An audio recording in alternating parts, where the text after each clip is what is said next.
Salut à tous les amis, j'espère que vous allez bien. On se retrouve une nouvelle fois pour un test du GT, cette fois-ci consacré à Fusion Funko, le jeu qui met en avant la pop culture, ainsi que les petites statuettes à grosse tête que l'on retrouve partout. Pour l'occasion, le test évolue aussi. À partir de maintenant, je vais mettre en place un code couleur de 4 couleurs. Rose, vert, jaune et rouge. Ces couleurs seront là à titre indicatif afin de vous permettre de mieux vous situer sur mon test et de savoir si le jeu est un coup de cœur, si le jeu est bon, si le jeu est bon mais avec des défauts ou s'il est à éviter. J'espère que cette vidéo vous plaira. Si c'est le cas, n'hésite pas à commenter, à liker et à t'abonner à la chaîne. Allez, sans plus attendre, je t'en parle maintenant.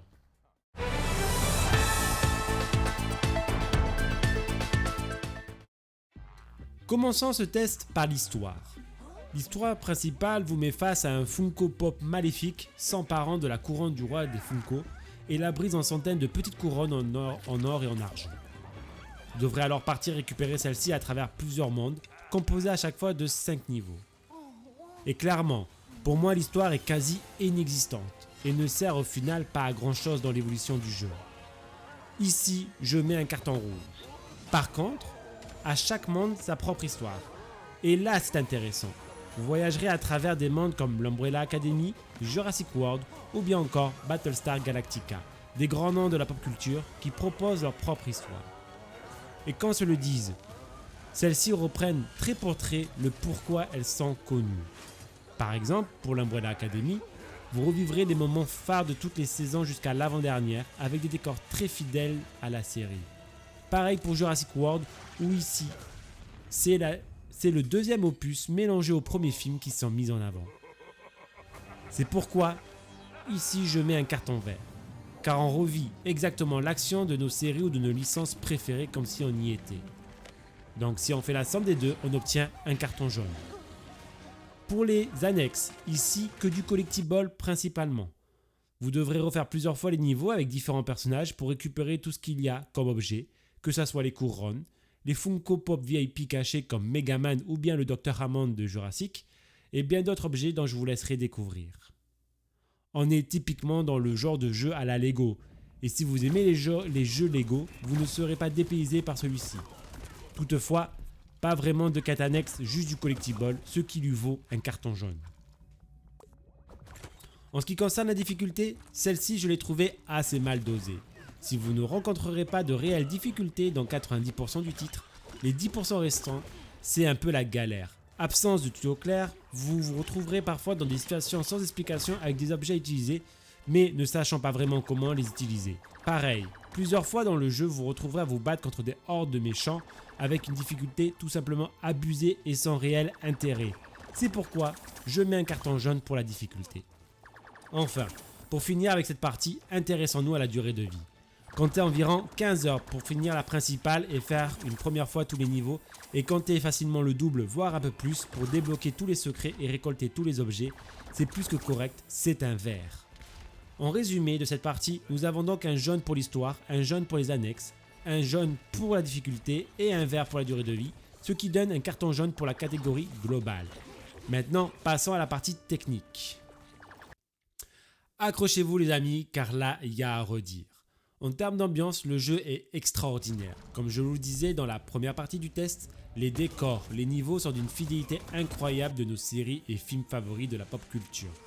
On aimerait presque avoir le même niveau graphique pour les futurs jeux Lego. Chaque monde possède aussi sa propre patte artistique et cela contribue énormément au charme du titre. On sent le fanservice à gogo, ici par une ambiance de qualité et vraiment travaillée. Je lui attribue donc un vert. Mais malheureusement les amis, c'est à peu près tout en termes de qualité pour cette partie.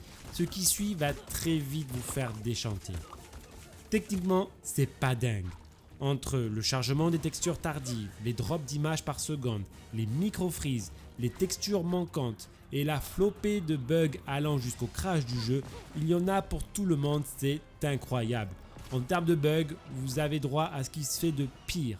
Par exemple, à plusieurs reprises, j'ai dû recommencer un niveau entier car un bug m'empêchait de finir celui-ci. Si je prends par exemple le monde de Jurassic World, à un moment donné, vous devez libérer 4 dinosaures et les mettre en sécurité. Si in-game, c'est pas bien compliqué, l'un des dinosaures a tout simplement disparu du niveau quand je l'ai libéré. Résultat, impossible de finir le niveau, obligé de le refaire en entier. Pareil dans un autre cas, une mission d'escorte où l'IA a bloqué les PNJ contre un mur, ce qui les a empêchés de me suivre. Conclusion, pareil, j'ai dû recommencer le niveau. C'est complètement dingue ce manque de polish avec lequel le jeu est sorti. Pour moi, c'est un carton rouge, bien rouge, car avec des bugs qui vous bloquent dans la progression, c'est juste pas possible. Si on continue dans la lancée, avec l'IA, totalement absente. Les ennemis vous chargent tête baissée, vous tirent dessus, vous focus jusqu'à la mort, et même certaines missions d'escorte, encore. Le PNJ que vous devez protéger reste planté en plein milieu, sans faire grand chose, se prenant moult tirs, et donc vous devez sacrifier une partie de vos PV pour le ranimer. C'est incroyable, le jeu ne possède aucune IA, carton rouge. Pour finir, la bande son. Vous retrouverez avec joie les musiques iconiques des mondes que vous traverserez. Elles sont de qualité et vous permettront d'être dans une meilleure immersion. Enfin, quand celle-ci ne bug pas, car oui, même là, il y a des bugs de sang et ils sont légion. Je n'ai pas fait un niveau sans un bug de sang. Carton rouge. Donc les amis, ici, on fait le bilan de cette deuxième partie, c'est un gros carton rouge global. Passons maintenant à la dernière partie et pas des moindres, et il n'y a pas grand chose non plus à dire sur le gameplay.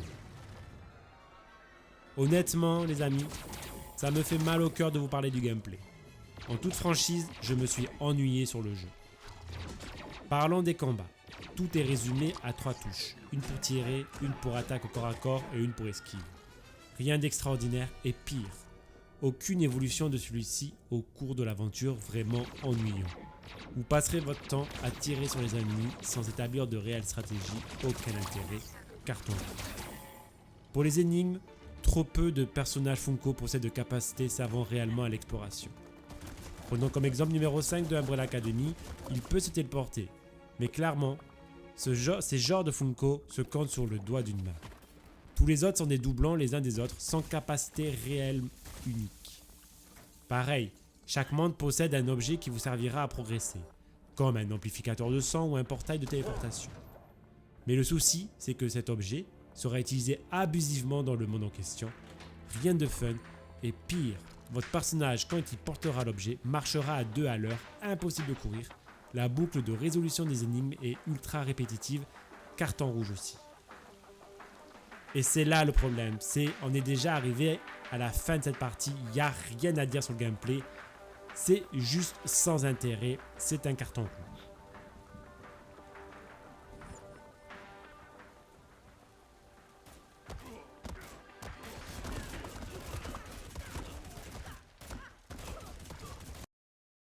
Et oui les amis, il est temps de conclure. Et pour moi, vous l'aurez compris, c'est un gros carton rouge. Pourquoi ? Parce que le gameplay est ennuyant, parce qu'il est bourré de bugs qui vous empêchent de progresser directement, vous êtes obligé parfois de recommencer les niveaux. L'histoire inexistante, même s'il faut l'accorder que chaque monde possède sa propre histoire et elle vaut bien mieux que l'histoire principale qui ne sert strictement à rien dans ce jeu. Voilà ce que je pouvais vous dire sur ce jeu. N'hésite pas à commenter et à me dire ton avis sur quelle couleur de carton tu y aurais appliqué. On se retrouve très bientôt pour un nouveau test du GT. À l'attendant, prenez soin de vous. Bye.